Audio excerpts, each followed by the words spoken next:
আশাকর্মীদের ৩৯ দিনের আন্দোলনের ঢেউ এবার চুঁচুড়ায় এসে পড়ল। বিভিন্ন দাবি দেওয়ার ভিত্তিতে সারা রাজ্যব্যাপী আশাকর্মীদের আন্দোলন জারি রয়েছে। সেই আবহে শুক্রবার ৩৯ দিনে পা রাখল আশাকর্মীদের এই আন্দোলন। চুঁচুড়াতেও আশাকর্মীদের সেই আন্দোলনের ঢেউ এসে পড়ল। দীর্ঘদিন ধরে তাদের দাবি আদায় না হওয়ায় বৃহস্পতিবার ক্ষোভ উগরে দেন আন্দোলনরত আশাকর্মীরা। এদিন সকালে জেলা স্বাস্থ্য দপ্তরের আওতাধীন সমস্ত আশাকর্মীরা হুগলি জেলার বিভিন্ন এলাকা থেকে মিছিল করে এসে চুঁচুড়ার ঘড়ির মোড়ে জমায়েত হন। মিছিলের মাধ্যমে নিজেদের দাবি ও বঞ্চনার কথা তুলে ধরেন তারা। দেখা যায় চুঁচুড়া ঘড়ির মোড়ে পৌঁছে কর্মীরা রাস্তায় বসে পড়ে অবরোধ শুরু করেন। এর ফলে যান চলাচল কার্যত স্তব্ধ হয়ে যায় এবং সাধারণ মানুষকেও সমস্যায় পড়তে হয়। আন্দোলনকারীদের বক্তব্য, দীর্ঘদিন ধরে তারা কাজ করলেও ন্যায্য পারিশ্রমিক, নিয়মিত ভাতা ও কাজের স্বীকৃতি মিলছে না। একাধিকবার প্রশাসনের দৃষ্টি আকর্ষণ করা হলেও কোনো স্থায়ী সমাধান হয়নি। ফলে তারা এই কঠোর আন্দোলনের পথে হাঁটতে বাধ্য হয়েছেন। অবরোধ চলাকালীন আন্দোলনকারীরা স্পষ্ট জানিয়ে দেন, জেলাশাসক যতক্ষণ না তাদের স্মারকলিপি গ্রহণ করছেন ততক্ষণ গণ অবস্থান চালিয়ে যাবেন তারা। যদিও আন্দোলনকারীদের একটি প্রতিনিধি দল জেলা শাসকের কাছে স্মারকলিপি জমা দেওয়ার জন্য রওনা দেন। পরিস্থিতি যাতে নিয়ন্ত্রণের বাইরে না যায় সেই কারণে গোটা এলাকা জুড়ে বিশাল পুলিশ বাহিনী মোতায়েন করা হয়। পুলিশের পক্ষ থেকে যান চলাচল নিয়ন্ত্রণের পাশাপাশি শান্তিপূর্ণভাবে পরিস্থিতি সামাল দেওয়ার চেষ্টা করা হয়। যদিও আন্দোলনকারীরা শান্তিপূর্ণভাবেই তাদের কর্মসূচি পালন করেন। এদিকে এই আন্দোলনের পরিপ্রেক্ষিতে প্রশাসনের পক্ষ থেকে আশ্বাস দেওয়া হয়েছে যে কর্মীদের দাবিগুলি গুরুত্ব সহকারে দ্রুততার সঙ্গে বিবেচনা করা হবে। আশাকর্মীরা হুঁশিয়ারি দিয়ে জানিয়েছেন যে তাদের দাবি পূরণ না হওয়া পর্যন্ত তারা আন্দোলন চালিয়ে যাবেন।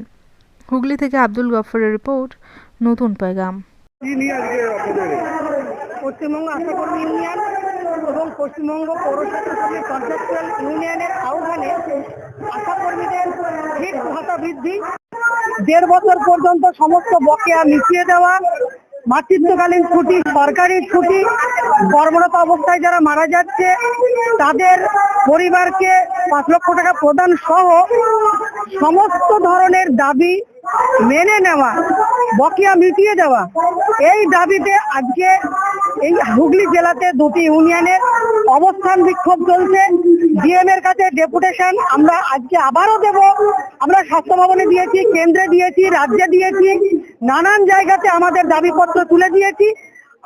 আমাদের এখানে আজকে বিক্ষোভ হচ্ছে, তারও অন্যতম কারণ হচ্ছে গত ২১শে জানুয়ারি আশাকর্মীরা যখন কলকাতা অভিমুখে যাচ্ছিল, এত সন্ত্রাস করেছে, এত গুন্ডাগর্দি করেছে, এত তাণ্ডব লীলা চালিয়েছে, কর্মীরা বিক্ষুব্ধ হয়ে আজ সেখানে এসেছে।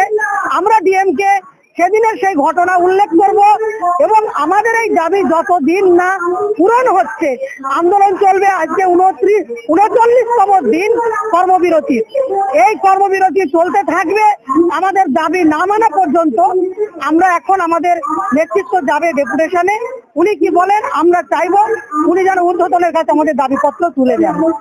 গতকাল মুখ্যমন্ত্রী মমতা বন্দ্যোপাধ্যায় সিঙ্গুরে এসে দাঁড়িয়ে বলেছিলেন যে ১০,০০০ টাকা আপনাদেরকে করা হয়েছে এবং আপনারা যে কাজ করেন এই নিয়েও তিনি আশা প্রকাশ করেছেন এবং আপনাদেরকে আরো অপেক্ষা করতে বলেছেন। হ্যাঁ, আমাদের মাননীয় মুখ্যমন্ত্রী যেখানেই যান, যে কোনো ধরনের সভাতেই আশাকর্মীদের খুবই প্রশংসা করেন। উনি নানান সময় কাজের জন্য অনেক বঙ্গজননীও বলেছেন। উনি ১০,০০০ টাকার কথা যেটা বলেছেন, আমাদের দীর্ঘদিনের দাবি ছিল মোবাইল দিতে হবে, কারণ অনলাইনে কাজ করতে হয়। একটা মোবাইলের জন্য ১০,০০০ টাকা দিয়েছে, যাতে বাস্তবিকই ভালো মোবাইল হয় না, তাও তিনি দিয়েছেন। আমাদের দাবি মেনে নিয়েই আমরা সেটা পেয়েছি।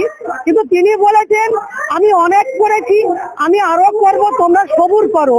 সবুর করারও ২০০৫ সালের স্কিম, এত লাগাতার বকেয়া, এত ইনসেন্টিভ মাসের পর মাস পাওয়া যায় না।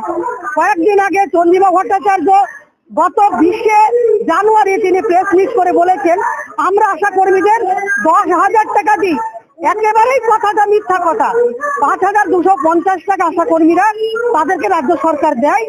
আর উনি বলেছেন আরো ২,০০০ টাকা নাকি দিই। কোথায় ৭,৫০০ টাকা রাজ্য সরকারের কাছ থেকে আশারা পায় তার কোনো হিসেবে রাজ্যের মানুষও জানে না, আশাও জানে না।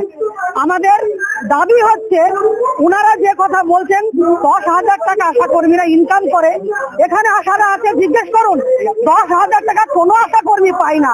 ফলে গুলিয়ে একটা যে কোনো রকমের একটা গোল গোল করে কথা যেভাবে বলছেন, আমরা মনে করছি মাননীয় মুখ্যমন্ত্রী সিঙ্গুরে যেটা বলেছেন তিনি বাস্তবায়িত করুন। সবুর করার প্রশ্ন নয়, সমস্ত বকেয়া মিটিয়ে দিন, না হলে এই আন্দোলন কোন জায়গায় যাবে। আমরা আমাদের ধৈর্যের বাঁধ আজকে ভেঙে গেছে বলেই এরকম একটা কর্মবিরতিতে আমরা যেতে বাধ্য হয়েছি। সবুর করার একটা সময়সীমা থাকে, তারও একটা ধৈর্য থাকে, ফলে আমরা মনে করি আর সবুর করা নয়, তিনি আজকে কালকে যেদিনই হোক খুব দ্রুত আমাদের দাবি মিটিয়ে নিন, তাহলে আমরা খুশি হব এবং আমাদের ভাতা বৃদ্ধি করুন। আমরা সেই প্রত্যাশা ওনার কাছে করছি, শুধু প্রত্যাশা জাগানো, প্রতিশ্রুতি নয়, আমাদের বাস্তবায়ন চাই। কি নাম আপনার? ইসমতারা খাতুন, রাজ্য সম্পাদিকা, পশ্চিমবঙ্গ আশাকর্মী ইউনিয়ন এবং টিম ওয়ার্কার্স ফেডারেশন অফ ইন্ডিয়ার সাধারণ সম্পাদিকা।